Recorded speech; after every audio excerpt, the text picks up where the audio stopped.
ओम शांति। आज बाबा ने कहा, बाबा बच्चों के ऊपर ज्ञान, गुण और शक्तियों की वर्षा कर रहे हैं। जिन बच्चों ने अपना बुद्धि योग बाप के साथ जोड़ा हुआ है, वह बाप के वर्षे को अपना बना पावरफुल बनते जा रहे हैं। और जिन बच्चों का बुद्धि योग इधर उधर लगा हुआ है, उन तक बाप का वर्षा आता है, फिर वापस लौट जाता है। देखो बच्चे, जिन बच्चों को बाप के ज्ञान का महत्व है, वह तो बाप से अपना पूरा वर्षा ले स्वयं को बहुमूल्य अर्थात विश्व का महाराजा बना रहे हैं। जैसे एक जौहरी को हीरे के साथ हीरे की जरकन का भी अर्थात बारीक से बारीक हीरे के मूल्य का पता होता है और वह उसे भी संभाल कर जवाहरात बनाने में यूज करता है। इसी तरह जो बच्चा बाप की छोटी से छोटी श्रीमत को या ज्ञान के महत्व को समझ उसे अपने जीवन में प्रैक्टिकल धारण करते हैं, वह भी बहुमूल्य बन जाते हैं। बाबा देख रहा है कि समय बहुत नाजुक आने वाला ही है, परंतु बच्चे अनजान बने हुए हैं। वह सोचते हैं कि कर तो रहे हैं, हो ही जाएगा।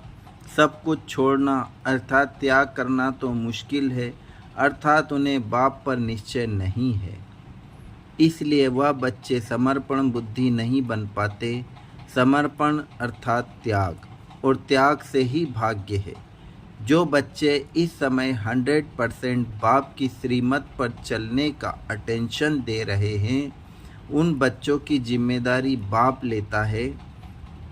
मैं उन बच्चों को संपन्न बना साथ ले जाऊंगा, और अंत समय जो कि आने वाला ही है, अचानक होना है ना।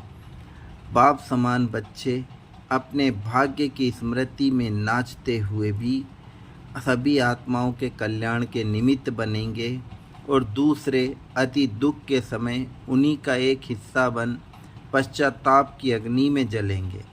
बच्चे, करना तो आप बच्चों को ही पड़ेगा ना। इसलिए बाप की समझाने के महत्व को समझो। कागज़ के टुकड़ों के लिए, ईंटों के मकानों के लिए या अपनी छोटी छोटी इच्छाओं के कारण अपने समय को व्यर्थ मत करो। यह भाग्य बनाने का समय फिर कभी नहीं आएगा। देखो बच्चे, बाप तो आप बच्चों के इंतज़ार में है। आपको ज्ञान, गुण और शक्तियाँ देने के लिए ही बैठा है। और जैसे ही आप बच्चे सच्चे दिल से मुझे याद करते हो, तो मैं भी आपको संपन्न बनाना शुरू कर देता हूँ।